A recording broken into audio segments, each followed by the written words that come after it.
Selamat datang di Universitas Yudharta Pasuruan, universitas unggul dalam pengembangan ilmu pengetahuan, teknologi, humaniora, dan seni yang religius pluralistik. Berbagai pilihan program studi dengan kurikulum berbasis KKNI, serta didukung tenaga pendidik yang kompeten untuk melaksanakan tridharma perguruan tinggi, peningkatan soft skill melalui kegiatan organisasi yang mampu meraih prestasi. Memiliki fasilitas yang lengkap, gedung milik sendiri, laboratorium modern, dan ruang kuliah yang representatif. Kampus terbaik dengan jaringan kerjasama dalam negeri dan luar negeri untuk menghasilkan lulusan yang berdaya saing, berwawasan global, siap menghadapi era revolusi industri 4.0. Mari bergabung bersama kami di Universitas Yudharta Pasuruan, the multicultural of university.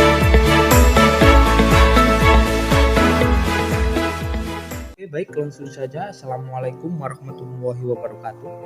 Ya, perkenalkan kami dari kelompok 6 mata kuliah Politik Bisnis Indonesia dengan yang diajar oleh Bapak dosen Bapak Nazil.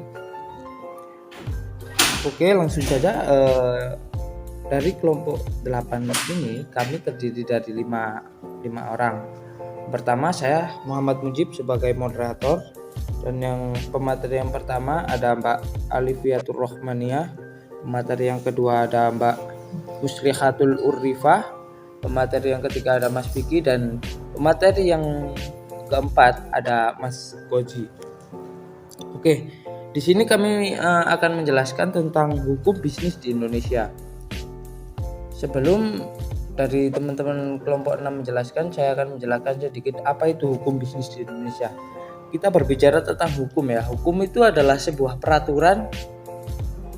Nah, di sini hukum bisnis di Indonesia berarti peraturan bisnis yang ada di Indonesia. Oke, cukup itu saja penjelasan dari saya. Yang lebih jelasnya akan dijelaskan dari kelompok 6 ya. Kepada pemateri kami persilahkan. Assalamualaikum warahmatullahi wabarakatuh. Perkenalkan saya Mas Yatul Ifaswanto sebagai narasumber pertama. Di sini saya akan menjelaskan tentang pengertian hukum bisnis. Pengertian hukum. Hukum adalah himpunan peraturan, yaitu peraturan berisi perintah dan larangan-larangan yang mengurus tata tertib suatu masyarakat, dan hal tersebut harus ditaati oleh masyarakat tersebut. 2. Pengertian bisnis. Menurut Haney dapat didefinisikan sebagai aktivitas manusia yang dihubungkan dengan produksi ataupun memperoleh kekayaan melalui pembelian dan penjualan barang.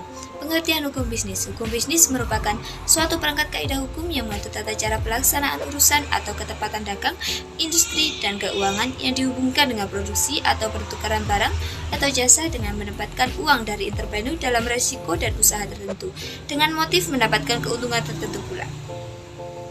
Hukum perusahaan. Hukum perusahaan adalah peraturan hukum yang mengatur mengenai segala jenis usaha dan bentuk usaha.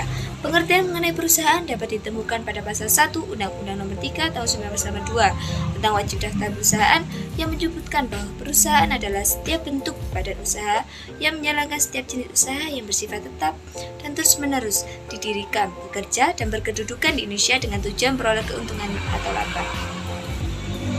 Unsur-unsur perusahaan. Yang pertama, badan usaha. Badan usaha yang menjalankan kegiatan perekonomian itu mempunyai bentuk hukum tertentu. 2. Kegiatan dalam perekonomian. Kegiatan ini meliputi bidang perindustrian, perdagangan, perjasaan, dan pembiayaan. 3. Terus-menerus. Kegiatan dalam bidang perekonomian itu dilakukan secara terus-menerus. Artinya, sebagai mata pencarian tidak insidental dan bukan pekerjaan sembilan. 4. Bersifat tetap. Kegiatan itu tidak berubah atau berganti dalam waktu singkat, tetapi untuk jangka waktu yang lama. 5. Terang-terangan. Ditujukan kepada dan diketahui oleh umum, bebas, berhubungan dengan pihak lain, diakui dan dibenarkan oleh pemerintah berdasarkan undang-undang. 6. Keuntungan dan atau laba.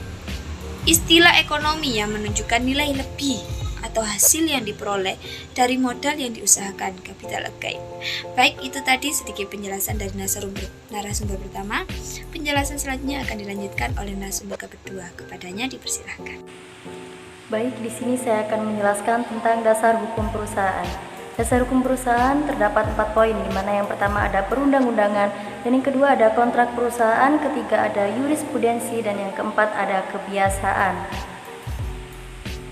Hukum kontrak perjanjian. Hukum kontrak merupakan terjemahan dari bahasa Inggris yaitu contract of law, sedangkan dalam bahasa Belanda disebut dengan istilah overeenkomstig. Menurut namanya, kontrak dapat dibedakan menjadi dua macam, yaitu kontrak nominat dan inominat. Kontrak nominat merupakan kontrak yang terdapat dan dikenal dalam KUH Perdata. Kontrak inominat merupakan perjanjian yang timbul, tumbuh, hidup, dan berkembang dalam masyarakat. Pada dasarnya, kontrak berawal dari perbedaan atau ketidaksamaan kepentingan di antara para pihak. Rumusan hubungan kontraktual tersebut pada umumnya senantiasa diawali dengan proses negosiasi di antara para pihak. Melalui negosiasi, para pihak berupaya menciptakan bentuk-bentuk kesepakatan untuk saling mempertemukan sesuatu yang diinginkan atau kepentingan melalui proses tawar-menawar. Pendek kata, pada umumnya kontrak bisnis justru berawal dari perbedaan kepentingan yang dicoba dipertemukan melalui kontrak. Melalui kontrak, perbedaan tersebut diakomodasi dan selanjutnya dibingkai dengan perangkat hukum sehingga mengikat para pihak. Dalam kontrak bisnis, pertanyaan mengenai sisi kepentingan dan melalui mekanisme hubungan kontraktual yang bekerja sama proporsional. Baik, untuk slide selanjutnya saya serahkan kepada moderator. Hukum kekayaan intelektual. Istilah haki atau hak atas kekayaan intelektual merupakan terjemahan dari Intellectual Property Right atau dalam kurung IPR, sebagaimana diatur dalam Undang-Undang Nomor 7 Tahun 1994 tentang pengesahan WTO dalam kurung Agreement Establishing the World Trade Organization. Pengertian Intellectual Property Right sendiri adalah pemahaman mengenai hak atas kekayaan yang timbul dari kemampuan intelektual manusia yang mempunyai hubungan dengan hak seseorang secara pribadi, yaitu hak asasi manusia dalam kurung human right. Haki atau hak atas kekayaan intelektual adalah hak eksklusif yang diberikan suatu hukum atau peraturan kepada seseorang atau sekelompok orang atas karya ciptaannya. Pada intinya, haki adalah hak untuk menikmati secara ekonomis hasil dari suatu kreativitas intelektual. Objek yang diatur dalam haki adalah karya-karya yang timbul atau lahir karena kemampuan intelektual manusia. Macam-macam haki. Hak atas kekayaan intelektual yang pertama adalah hak kekayaan industri, adalah hak yang mengatur segala sesuatu milik perindustrian, terutama yang mengatur perlindungan hukum. Yang kedua adalah hak cipta. Hak cipta adalah hak khusus bagi pencipta untuk mengumumkan atau memperbanyak ciptaannya, termasuk ciptaan yang dilindungi adalah ciptaan dalam bidang ilmu pengetahuan, sastra, dan seni. Selanjutnya yaitu hukum perlindungan konsumen. Perlindungan konsumen adalah keseluruhan peraturan dan hukum yang mengatur hak dan kewajiban konsumen dan produsen yang timbul dalam usahanya untuk memenuhi kebutuhannya dan mengatur upaya-upaya untuk menjamin terwujudnya perlindungan hukum terhadap kepentingan konsumen. Selanjutnya, hak konsumen.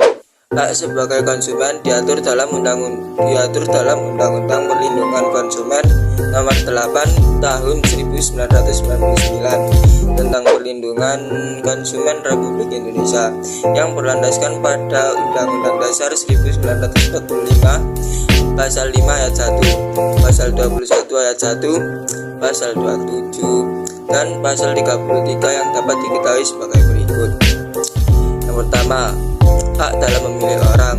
Kedua, hak mendapat kompensasi dan ganti rugi. Yang ketiga, hak pelayanan tanpa tindak diskriminasi. Yang keempat, hak mendapat barang atau jasa yang sesuai. Yang kelima, hak menerima kebenaran atas segala informasi. Itu saja dari saya, kurang lebihnya mohon maaf.